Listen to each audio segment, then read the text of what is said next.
corporations are doing these crazy things, and particularly these sort of counter interest things because of wokeness. Why is that? The CRA, the Civil Rights Act, creates this new large complex bureaucracy with very heavy enforcement, very aggressive standards for how it wants businesses to comply, but also not a lot of clarity on what actually complying with the CRA looks like. The key turn of the story comes in 1980. There's really a bipartisan consensus in Washington that the post-CRA regime is good, it's cool, quotas are great, we love all that. Americans hate it. Like universally in polls, Americans are not on board with this stuff. One of the ways that Ronald Reagan rides to power in 1980 is he says, Americans hate this stuff, I'm not going to do it when I'm president.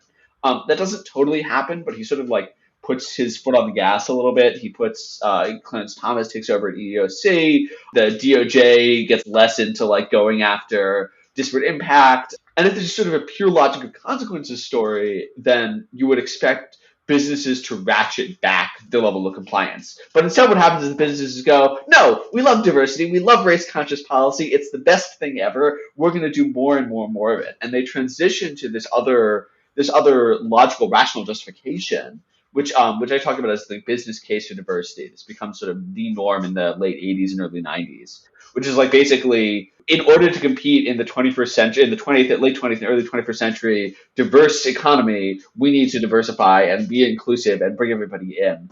And then the piece, I sort of like review some of the literature on this. Diversity is like a minor contributor to the bottom line. Like it doesn't hurt, it doesn't help.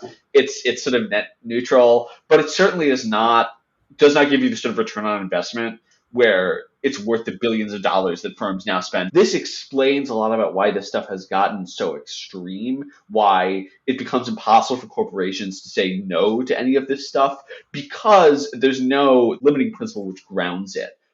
There's no reference to anything but itself, i.e., if we all agree that race-conscious policy is good and so more race-conscious policy is better, any rational relationship to reality goes out the window.